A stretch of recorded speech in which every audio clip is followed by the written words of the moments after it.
Hello, my name is Matthias Cavodi. I'd like to welcome guys to my channel. Today we're going to talk about Universe X Issue 0. It's part of the X trilogy. You had Earth X, Universe X, and Paradise X.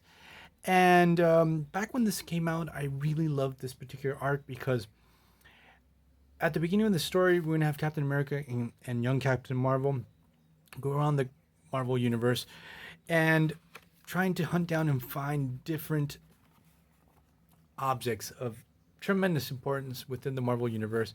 Basically, it's a fetch quest of MacGuffins. But while they're on this voyage, you learn a lot about Marvel's history, Marvel's lore, and stuff like that. So I learned a lot of things for the first time in this particular story and in this particular arc.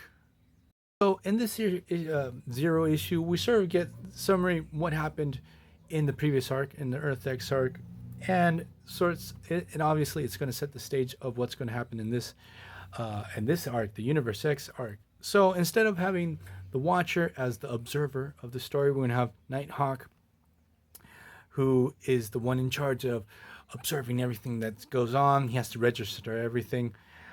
His scribe is going to be the Gargoyle. This was actually the first time I actually saw both of these characters in action.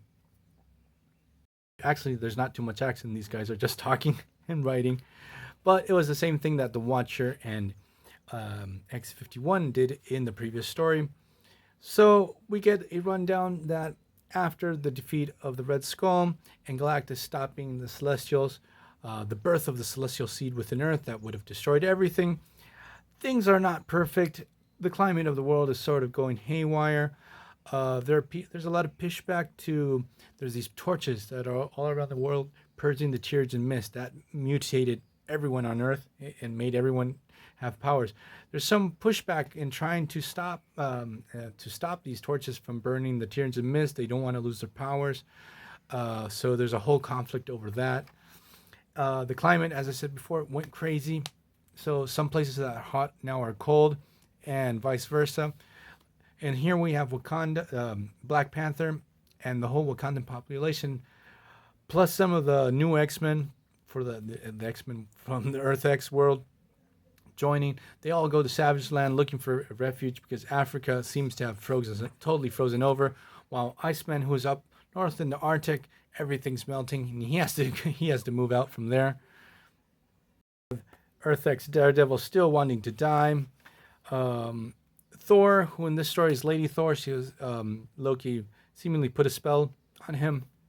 Now as a woman is actually questioning the existence of Asgard and magic and everything, because Loki actually discovers that they are like these ethereal aliens that take shape of whatever others see them or think they are. So these ethereal, we're going to learn more about this, but Earth's populations thought they were gods and they changed into those gods. So Thor sort of suspects this is the situation and has a crisis of faith.